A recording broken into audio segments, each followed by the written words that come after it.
আসসালামু আলাইকুম, কেমন আছেন সবাই? আশা করি সকলেই ভালো আছেন।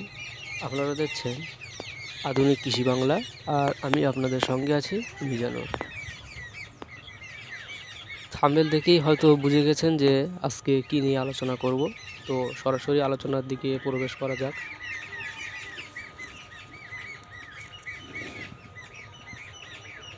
এখন স্ক্রিনে যে গাছটি দেখছেন, পাতাগুলো নিচের দিকে ঝুঁকে পড়ছে এবং ফলগুলো ছোট হয়ে যাচ্ছে, গাছটা ফ্যাকাশে হয়ে যাচ্ছে।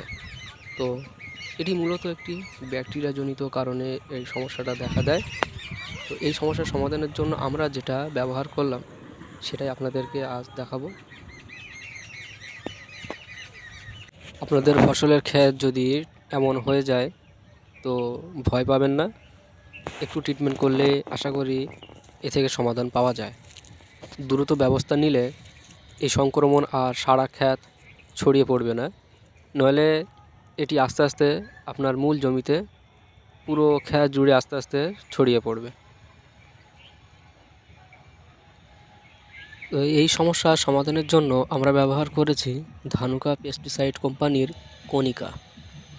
কণিকা এমন একটা ঔষধ যেখানে দুটো কম্পোজিশান একসাথে দিয়ে তৈরি করা হয়েছে, মানে দুটো ভিন্ন কম্পোজিশান একসাথে দিয়ে তৈরি করা হয়েছে। এই কণিকার মধ্যে আছে কাসুকামাইসিন 5% এবং কপার অক্সিক্লোরাইড 45%। এবার বলি এই দুটো কম্পোজিশনের কাজ কী। কণিকার মধ্যে থাকা কাসুকামাইসিন এটি মূলত একটি অ্যান্টিবায়োটিক ব্যাকটেরিয়াসাইড, যেটি ব্যাকটেরিয়া দমনে বিশেষ ভূমিকা পালন করে।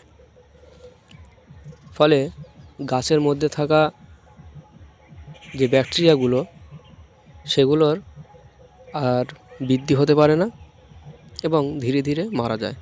মানে এই কাসুকামাইসিন গাছের মধ্যে থাকা ব্যাকটেরিয়াগুলোর প্রথমত প্রোটিন বন্ধ করে দেয়, সেগুলো গাছ থেকে আর কোনো প্রোটিন গ্রহণ করতে পারে না, ফলে ধীরে ধীরে তারা মারা যায়।